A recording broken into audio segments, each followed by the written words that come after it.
दोस्तों, आपने प्रधानमंत्री नरेंद्र मोदी का संबोधन तो सुना ही होगा। प्रचंड गर्मी में सभा स्थल पर इतनी भीड़ थी, आपने देखा ही होगा। भारत पाकिस्तान के बीच बॉर्डर पर आके आज उन्होंने बीकानेर से जो है पाकिस्तानियों को एक ललकार दी है। उन्होंने कहा है कि हमारी सेना पर हमें गर्व है। उन्होंने यह भी कहा है कि 22 तारीख को हुए हमले के बाद 22 मिनट में हमने 9 आतंकी अड्डों को उड़ाया। क्या कुछ उन्होंने जनसभा को संबोधित करते वक्त कहा है, वो हम अपनी सीनियर रिपोर्टर ममता से बातचीत के दौरान जानेंगे। क्योंकि उन्होंने जैसे ही जनसभा को संबोधित किया था तो शुरुआत में उन्होंने राज्यपाल का नाम लिया, फिर मुख्यमंत्री भजनलाल शर्मा का नाम लिया और उसके बाद तीसरे स्थान पर वसुंधरा राजे का नाम लिया। क्या कुछ जो एक मैसेज था वो देना चाहा उन्होंने इस संबोधन में, वो आप बताएं। देखिए, प्रधानमंत्री नरेंद्र मोदी का बीकानेर के देशनोक में उनकी सभा, और सबसे पहले उन्होंने बोल ही दिया था कि वो आज वीर भूमि पर आए हुए हैं बीकानेर की। और अगर बात करें संबोधन की, नाम लेना कि तीसरे नंबर पर पूर्व सीएम वसुंधरा राजे का नाम, तो वो बीजेपी की कद्दावर नेता रही हैं। एक उनका राजस्थान में एक विशेष योगदान पार्टी के लिए रहा है, वो मुख्यमंत्री रही है इतनी बार। और फिर उसके बाद ये भी है कि यहाँ पर अगर हम देखें तो सीएम भजनलाल शर्मा खुद वहाँ पर थे। अगर उनके संबोधन को देखे जाए तो उन्होंने जिस तरह से पहले कि पीएम को, राज्यपाल को संबोधित किया, उनका नाम लिया अपने संबोधन में, फिर जो केंद्रीय मंत्री है, तो एक डेकोरम होता है कि पद के हिसाब से हमेशा संबोधित है वो किया जाता है। लेकिन उनका ये था कि केंद्रीय मंत्री के बाद उन्होंने बीजेपी के जो अध्यक्ष है यहाँ के प्रदेश के, उनका नाम, फिर उन्होंने जो है पूर्व सीएम का नाम लिया, उसके बाद अपने मंत्रिमंडल का, जो कि इस तरह से क्रमवार। लेकिन सवाल ये है कि प्रधानमंत्री ने तीसरे स्थान पर लिया और वहीं सीएम भजनलाल शर्मा की बात करें तो उन्होंने केंद्रीय मंत्री के बाद लिया। ये कंफ्यूजन है इस वक्त। ये कंफ्यूजन ये है, वो एक तो देखिए एक बड़ी नेत्री रही है और कोई मैसेज भी हो सकता है उनकी, क्योंकि आला कमान है अब सभी वहीं, तो वो नाम लेते हैं तो वो मैटर भी करता है इस सियासी, और ये हलचल बन जाएगा। ये नाम कि मोदी का तीसरे नंबर पर वसुंधरा राजे का नाम लेना, इस पूरी सियासत में ये बड़ी हलचल है, वो तेज होने वाली है। और मोदी जब भी आते हैं एक ये वाली छाप छोड़ करके वो ज़रूर जाते, चाहे उनका बाड़मेर का दौरा हो या फिर उन्होंने जो जयपुर में किया था, चाहे फिर वो दौरा हो उनका राइजिंग राजस्थान से पहले, वो एक छाप जो है वो छोड़ के ज़रूर जाते हैं। जहाँ भी जाते हैं वहाँ उस जगह की विशेषता जो है एक बार उस संबोधन में छोड़कर ज़रूर जाते हैं। आज बीकानेर आए तो बीकानेर की कुछ फेमस चीज़ों का उन्होंने नाम लिया, एक बार आप वो भी बताएंगी कि संबोधन के दौरान उन्होंने बीकानेर से जुड़े क्या कुछ मैसेज हैं वो देने की कोशिश की। देखिए, इसमें भूमि ऐसा है कि जैसे कि उन्होंने बीकानेरी भुजिया और रसगुल्ले का नाम लिया। अब भारत तो क्या पूरे विश्व भर पर प्रसिद्ध है बीकाजी नमकीन और रसगुल्ले, तो उसका नाम लेके वही है कि अब स्थानीय लोग वहाँ सभा में बीकानेर के हैं तो वो लोगों को एक उससे जुड़ाव हो जाता है। और नाम लेना बहुत बड़ी बात होती है। अगर कहीं भी बड़े मंच पर आपके इलाके के किसी भी चीज़ का नाम लिया जाता है तो इसका एक अलग ही प्रभाव रहता है। और देखिए, आप मतलब अलग अलग हमेशा ये चीज़ होती रही है। उन्होंने मांडलगढ़ रेलवे स्टेशन का जिक्र किया, क्योंकि बात रेलवे स्टेशन की इसलिए क्योंकि आज उन्होंने उसी रेलवे स्टेशन का जो है लोकार्पण किया है, जो यहाँ बीकानेर से सीधा मुंबई बांद्रा तक जाएगी। तो ये एक ऐतिहासिक दिन माना जा रहा है बीकानेर के लिए, राजस्थान के लिए, कि बीकानेर से डायरेक्ट ट्रेन वो बांद्रा तक जा रही है। अच्छा, उन्होंने आज मांडना साफा बांध रखा था और साफा बांध के उन्होंने 40 मिनट का जो सटीक संबोधन है वो शुरू किया और उसमें उन्होंने सीएम भजनलाल शर्मा की कुछ तारीफें भी की हैं। एक बार वो बताएंगे क्या कुछ उन्होंने कहा है रोजगार को लेकर।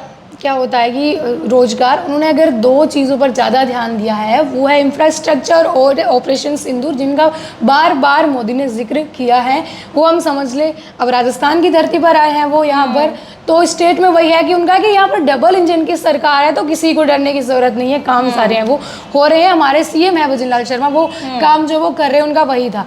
लेकिन बात यह है कि जिस तरह से अगर उन्होंने बीकानेर की वीर भूमि है, एयर स्ट्राइक जब बालाकोट की हुई थी तो उन्होंने कहा कि उसके बाद मैं पहली बार बॉर्डर साइड आया था, तो वो इस बात को सहयोग का नाम, सहयोग का वो जो नाम दिया, दूसरी बार जब बीकानेर आए हैं तो उससे पहले ऑपरेशन सिंदूर एयर स्ट्राइक और उसके बाद उनकी पहली जो इतनी बड़ी जनसभा है, क्योंकि उन्होंने देशवासियों को संबोधित किया था ऑपरेशन सिंदूर के बाद सबको, लेकिन यहाँ जनसभा।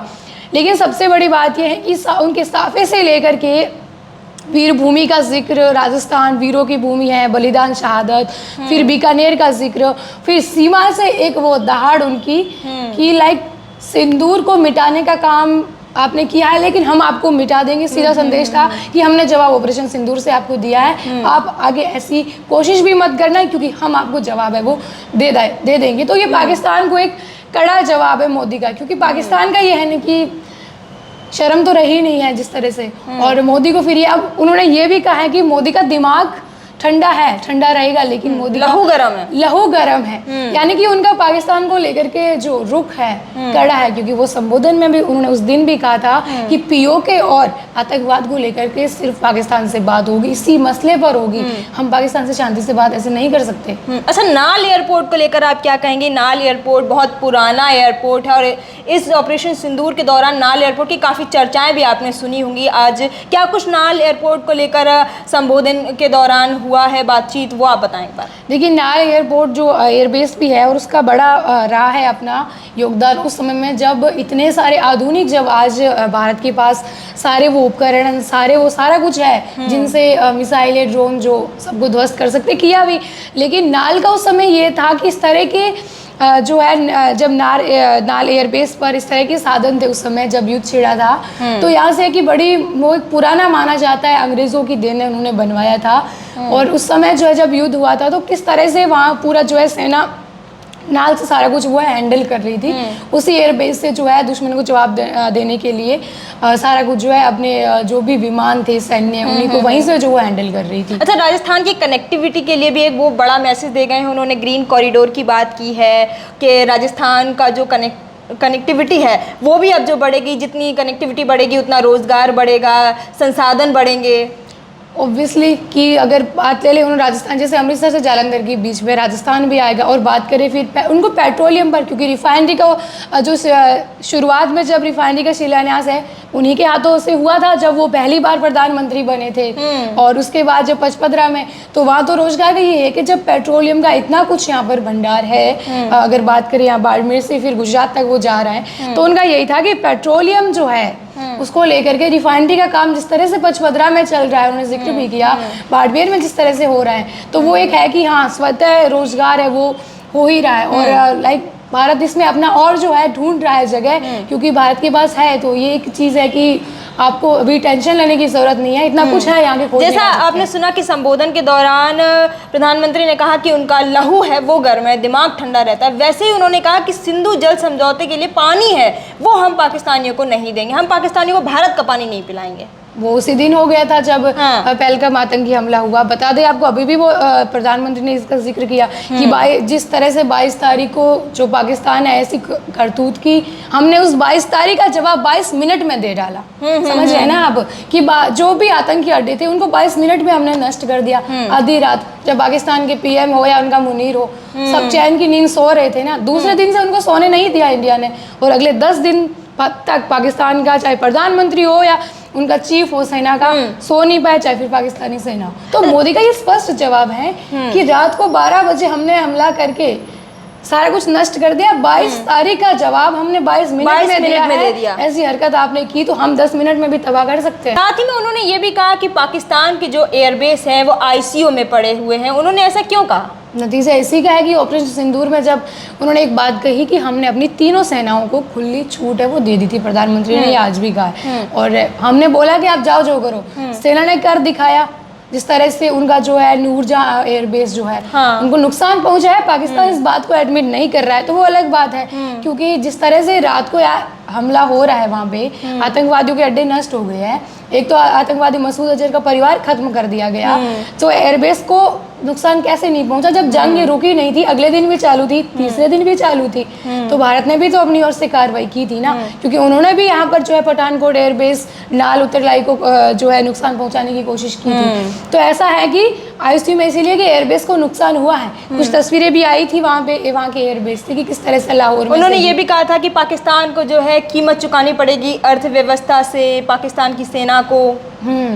पाकिस्तान आतंकवाद का सपोर्ट करेगा तो पाकिस्तान की जो सैन्य शक्ति है उसको इसकी कीमत चुकानी पड़ेगी नकारात्मक तौर पर। अगर पाकिस्तान आतंकी इस हमले और इन सब चीज़ों को सपोर्ट करता है, फिर से पनाह देता है, तो उनको अपनी अर्थव्यवस्था से, अब अर्थव्यवस्था वाली बात यह है कि पाकिस्तान सारा कर्ज पर चल रहा है, इसमें कोई छुपाने वाली बात है। आईएमएफ से भी लोन लिया, भी आईएमएफ से लोन लिया क्योंकि लगा कि सारा कुछ खराब हो रहा है। युद्ध की स्थिति में आईएमएफ से लोन लेना भारत ने सपोर्ट नहीं किया, भारत उसमें सदस्य देश है, भारत ने अपना वोट नहीं दिया।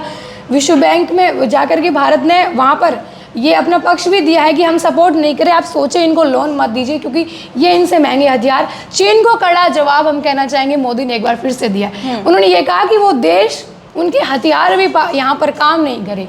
चीन से और तुर्की से हथियार लिए थे पाकिस्तान ने यहाँ पर किए, लेकिन जिस तरह के ड्रोन्स, जिस तरह से उनके हमले थे, सारा ध्वस्त कर दिया। तो आज चीन और तुर्की को भी मोदी ने कह दिया, जवाब है वो दे दिया है कि उनके भी हथियार ले आओ, यहाँ कोई फर्क नहीं पड़ने वाला है। देखिए, हमने तमाम ऐसी बातें जानी हैं जो प्रधानमंत्री नरेंद्र मोदी ने आज अपनी जनसभा के दौरान की हैं। उन्होंने जो है वसुंधरा राजे सिंधिया को लेकर या फिर बीकानेरी भुजिया को लेकर, रसगुल्ले को लेकर तमाम तरह के आज मैसेज छोड़ के गए, वो हमने इस डिस्कशन से आपको बताने की कोशिश की है। ऐसे ही और भी हमारे साथ बने रहिए नए अपडेट्स और जानकारियों के लिए। तब तक के लिए शुक्रिया।